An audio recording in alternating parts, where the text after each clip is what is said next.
Props, pupuntahan natin ngayon yung isang property na for sale na matatagpuan dito sa bayan ng Lipa City sa Batangas. So mula po dito sa kalsada mga kaprops, maglalakad tayo ng kunti lang. So itong direksyon na ito ay papunta po sa town proper ng Lipa. Mga nasa 5 to 8 minutes travel time lang ang distansya nito sa mismong bayan ng Lipa. Tapos ito naman po ay papunta naman sa Ibaan. Ayan, pwede tayong dumaan dito mga kaprops. Ang property ay meron ng right of way. So ito po ang right of way mga kaprops. Kasya po dito ang inyong sasakyan.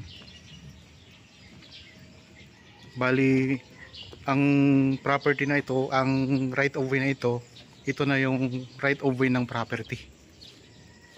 So mula doon sa sementadong kalsada mga kaprops, yan, ito yung lalakarin natin. Kunting lakarin lang.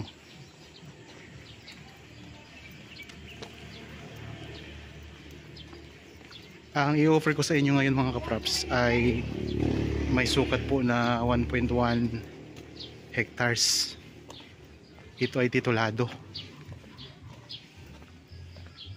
Yan, ito na mismo ang property mga kaprops.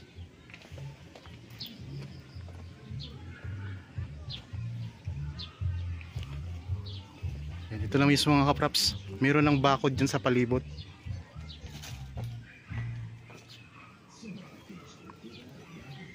Pasok tayo. Patag na patag ang lupa. Ito yung bakod oh.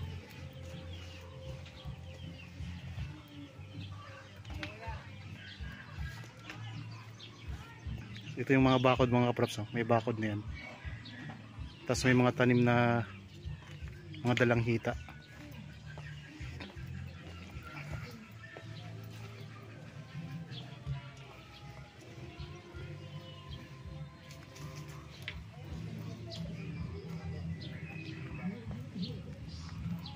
Okay, pasok tayo. Yan, meron na tong gate.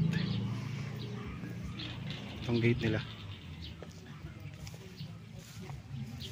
Magandang property. May mga tanim na dalang hita. Patag na patag ang lupa.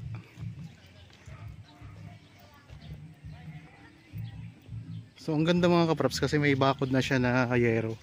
Palibot na, tapos ang sa taas ng yero ay merong mga barbed wire na rin po na bakod. Yan o. May mga bunga na yung dalang hita mga kaprops. Bali ang kabuuang sukat nito ay mahigit 1.1 hectares. Ito ay titulado. Ang presyo po ay makikita nyo sa description box at sa title nitong video.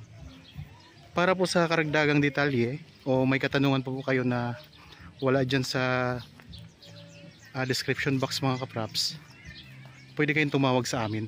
Ito po ang number namin. Meron tayong Viber, cellphone number, Facebook Messenger, WhatsApp, at pwede rin po kayong mag chat. So ito yung mga tanim sa loob.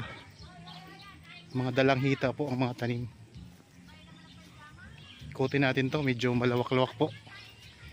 Ikutin natin para makita nyo at magkaroon kayo ng idea. Ito po ay matatagpuan natin sa bayan ng Lipa City, Batangas. Yan, palibot na po ito ng bakod. Wala na kayong problema sa bakod mga kaprops.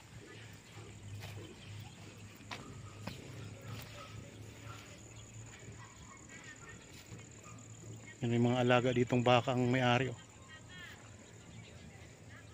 So dito tayo ngayon sa may right side ng property. Yan. Puntahan natin ang corner.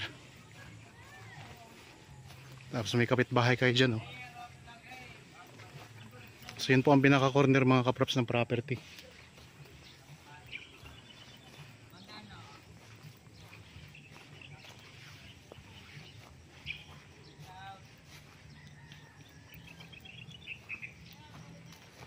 Meron din silang mga tanim na bayabas dito. Kung sakaling mahilig kayo sa pagtatanim, so medyo malawak pa po ito, pwede kayong magtanim pa dito ng ibang mga prutas mga kaprops.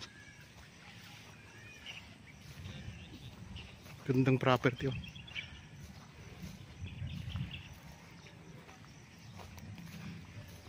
Yan, ito na yung pinakalikurang bahagi ng property. Mula po dito, mula po doon, yan yung corner. Yan, ito yung pinakalikuran. Tingnan nyo naman. At nakapalibot na talaga ng bako dito. Tapos ayan, mga katabi yung property mga kaprops. Ibang property na po yan, pero ang ganda rin oh. So ito. Kasama yun. So balik tayo dito. Kasama pala itong may bakod.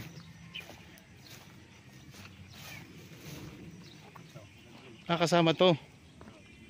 Okay, pasok tayo doon sa ano. Pwedeng pumasok doon.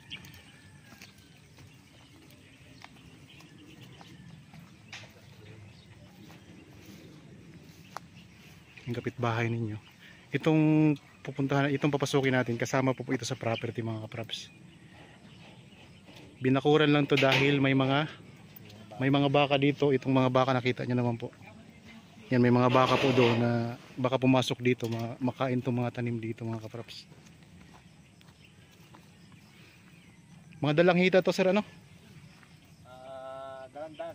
Mga dalandan ano? Yan, mga dalandan mga kaprops. Mga centauris. Tapos mayroon ding mga tanim na rambutan ano?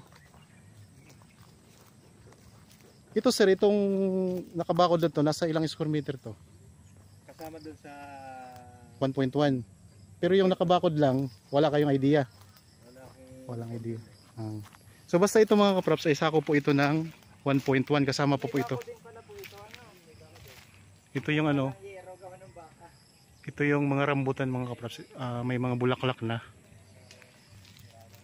Yan, magandang property to.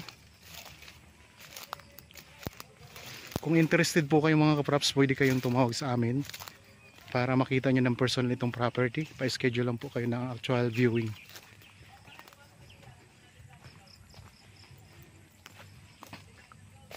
Yan, may mga bunga ng rambutan. Sir, yung ano, yung lipa ilang oras papunta Manila? Pag hanggang Manila? Opo. Pag walang traffic wala pang isang oras. Ngayon, so mga kaprops, kung walang traffic, wala pang isang oras. Kapag nangyari naman ang daan, wala na traffic. So ang traffic lang talaga nakapagpapatagal ng biyahe. 10 minutes hanggang bayan ng Lipa. 10 minutes lang no? Walang traffic yun. Wala. 10 minutes lang hanggang bayan ng Lipa. Yan, ang gandang property. Ang dami ditong mga centauris mga kaprops. Yan, palibot yan ng centauris. Ikot ko lang ang camera ha.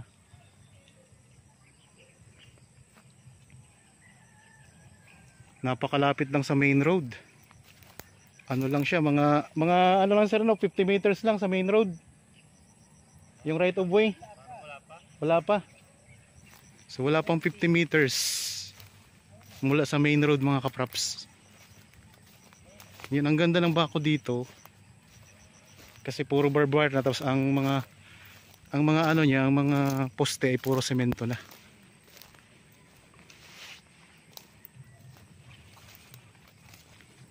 Ay mga kaprops, simentado na ang mga poste hanggang doon pa. Mahigit 1 hektarya. Yung mga naghahanap dyan ng property na mahigit 1 hektarya, yan, pwede nyo itong tingnan. At ang gagandahan nito, nasa bayan po ng Lipa. Malamig po ito na lugar mga kaprops. Mataas na lugar ang Lipa. Sa mga viewers natin ngayon na gustong makita ng buo itong property, ayan, ikutin natin to para mapanood nyo po. Pakita ko sa inyo ang buong property. Ganda.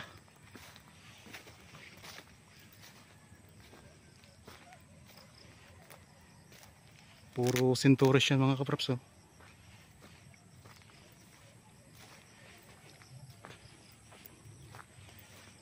Yan, dito tayo sa may bandang kanang bahagi ng property. So ito yung ano, may gate na pinasok natin. Mas marami palang tanim dito mga kaprops. Patag din ang lupa. Tapos meron sila ditong ano, daanan ng tubig kapag maulan. Yan, may dadaanan na ng tubig. Ito. Yan, medyo malalim na bahagi. Ito yung dadaanan ng tubig.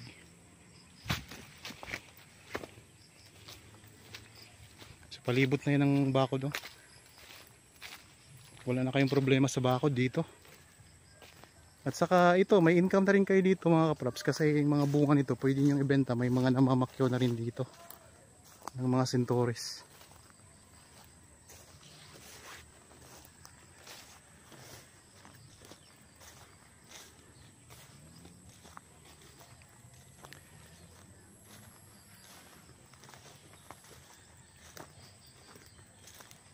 Tapos hindi siya ganoon kalayo sa mga bahayan. Malapit lang po siya sa mga bahayan. May mga ang mga puno ng rambutan marami din. Mga siguro mga 10 ito. 10 puno ng rambutan mga kaprops. Magsisimula ng mamulaklak. Excuse me po. Yan yung bahay na hindi yung kasama. Katabi lang po yan ng property. So ayan ang bakod nila. Ang bakod. Yun, nakapasok ng baka. Pumasok ng baka, sir.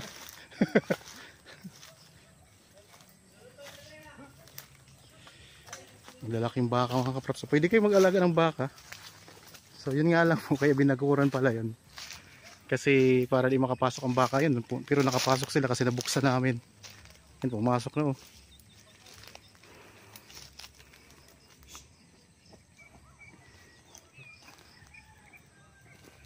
Nakapasok na ang baka mga kaprops.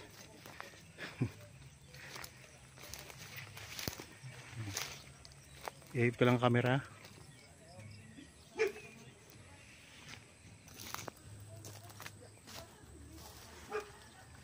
Ganda, no?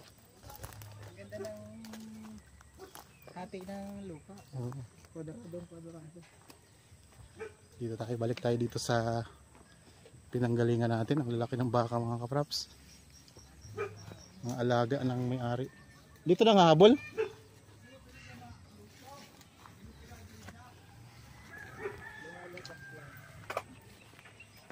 Dito tayo, baka habulan din ng baka.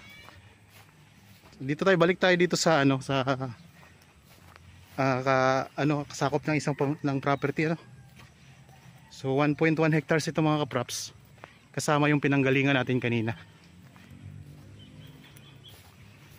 Yan naman po ang pinaka-corner niya.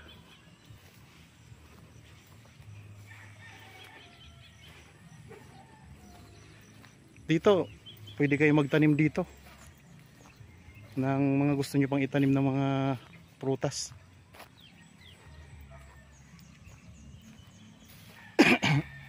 Yan, merong silungan kayo ng baka o mga kaprops. Tapos kung gusto niyo namang i-subdivide, kalapit lang sa main road nito, pwede yan mga kaprops. Sakaling mabili niyo itong property. Patag na patag ang lupa.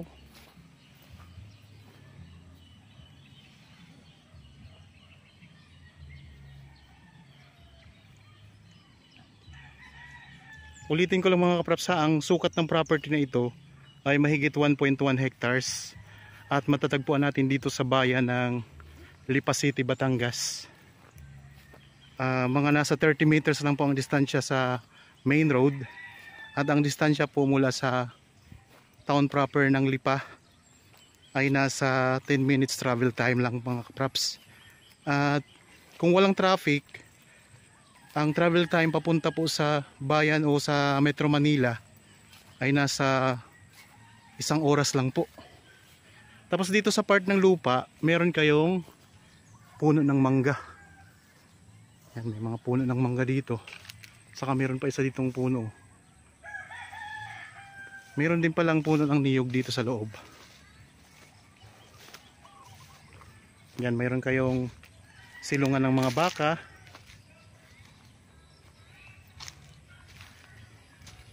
Tapos dito, marami ding mga puno ng rambutan. Ito, maraming puno ng rambutan dito mga kaprops. Yan, meron kayong katabing bahayan sa may gilid. Yan po ay kalsada na po ang kasunod ng mga bahay na yan.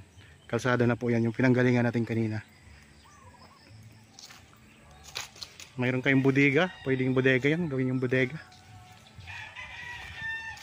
Ito, daming rambutan dito.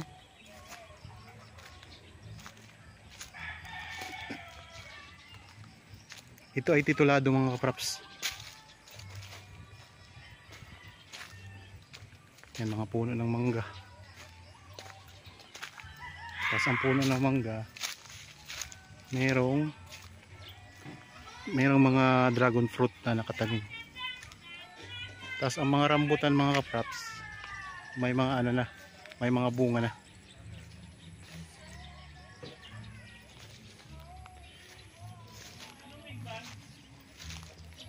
Gandang property nito. Nasa syudad dito mga kapraps, Lipa City, sakop ng Lipa City.